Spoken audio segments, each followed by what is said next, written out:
Hey guys, welcome back to another episode here at Vern's Valley. Hope you guys have had a fantastic start to your weekend.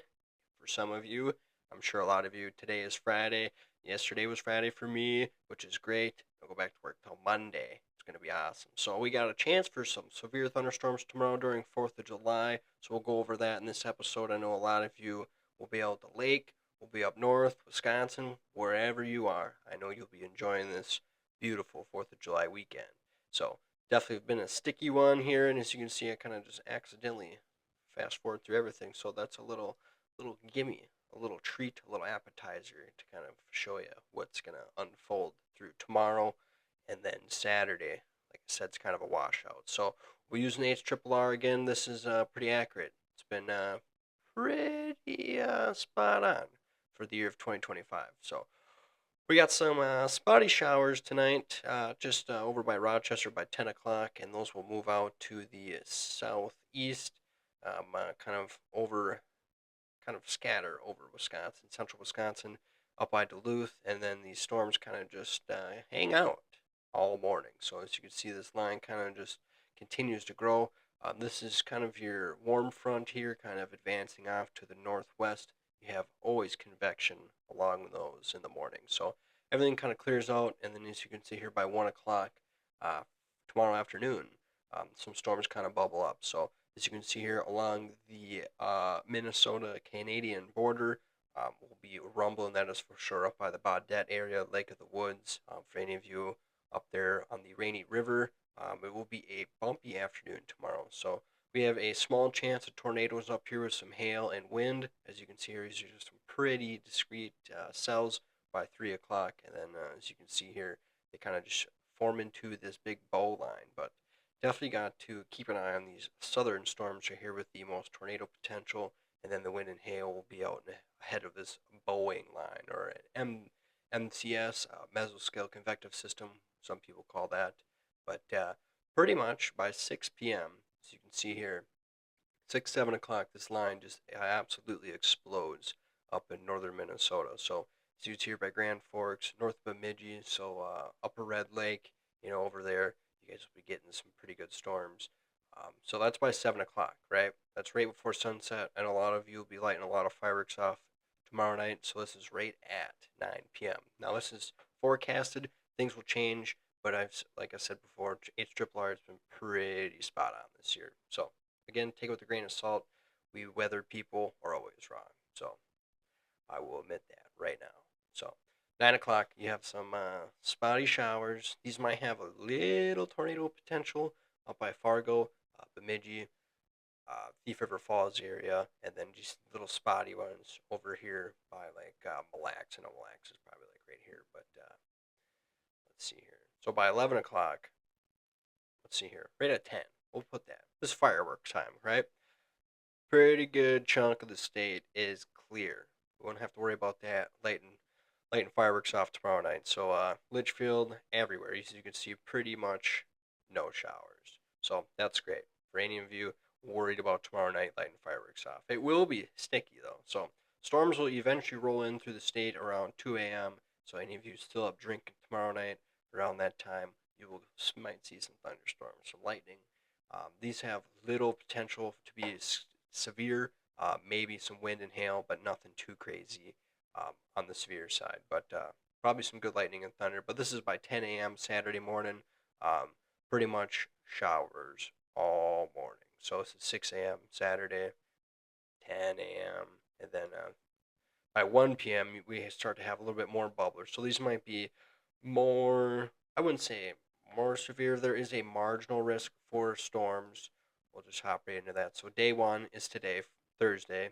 Day 2 is for Friday, and then day 3 is Saturday. So there is severe weather forecasted for the next 3 days, including today. So nothing too crazy.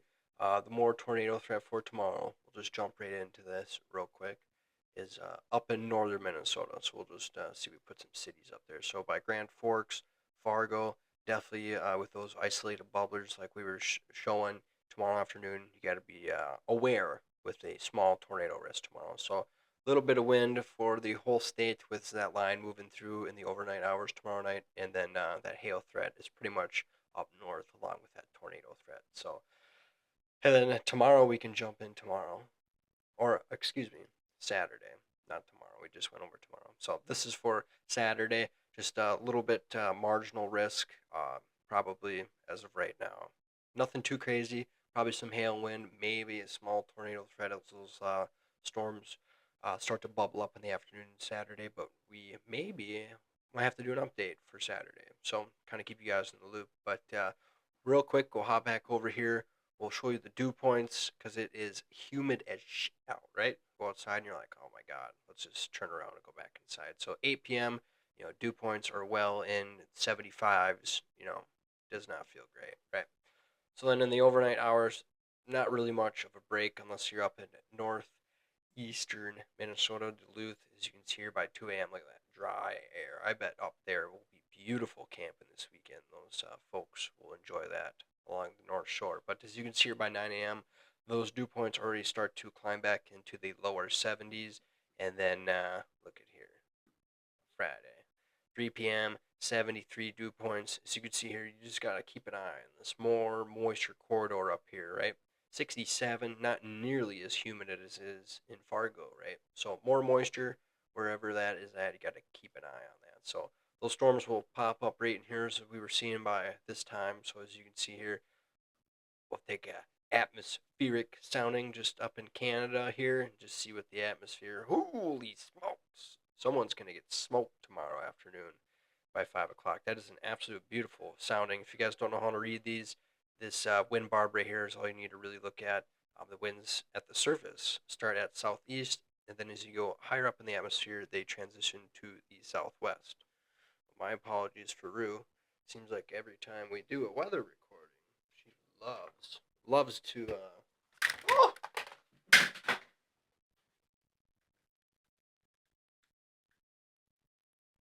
I take that back. She does not like weather recordings, I guess, or maybe I don't know. She doesn't like the weather. So Rue says, "Watch out." She does not like tomorrow, I guess, even though it's the 4th of July. So, anyways, the winds transition to the southwest, and then eventually you go higher up in the atmosphere. They are almost completely westerlies right here. So you have that completely hodograph, or excuse me, complete curvature in the atmosphere on this hodograph. That's what I was trying to put down.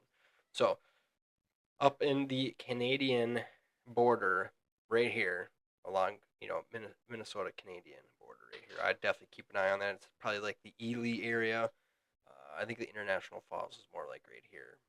Maybe it's the International Falls. Forgive me. Somewhere over yonder. Just got to keep an eye out. So those dew points kind of do not give up at all. At all. Look at that. That's by Saturday afternoon. It's just going to be hot and muggy all weekend, guys. All weekend. So no storms for tomorrow night, lighting fireworks. That's good. So that's pretty much all we need to know about Saturday. It's going to be very, might be shitty for fishing if you're trying to go out fishing, which I know a lot of you will. But I just want to look at the heat index for tomorrow. So look at that. By 5 o'clock tomorrow, we'll just go 4 o'clock. Warmest part of the day, almost 100-degree dew points, or not 100-degree dew points, 100-degree heat indexes. So look at that, 105 in Fargo, and then 96 in Minneapolis. Only feels like 93. Should only. It's a nice warm 93, but it feels like 93 in Mankato, and then 95 in Rochester, and then we'll kind of skeet into Saturday. Maybe just show you a little bit. So the most warmer part of these area will be Wisconsin Saturday, but we'll have these storms popping up here and then moving into Wisconsin in Saturday afternoon hours. So hope you guys like what you watch. I just wanted to make a quick forecast for tomorrow with it being 4th of July. I hope you guys have a fantastic 4th of July. Stay safe, lighting fireworks off. Definitely have a few brewskis, a couple crowns, whatever you prefer on the lake, and stay safe out there. And maybe we'll do another update for Saturday storms, depending how bad they are. So we'll see you guys here next time at Burns Valley.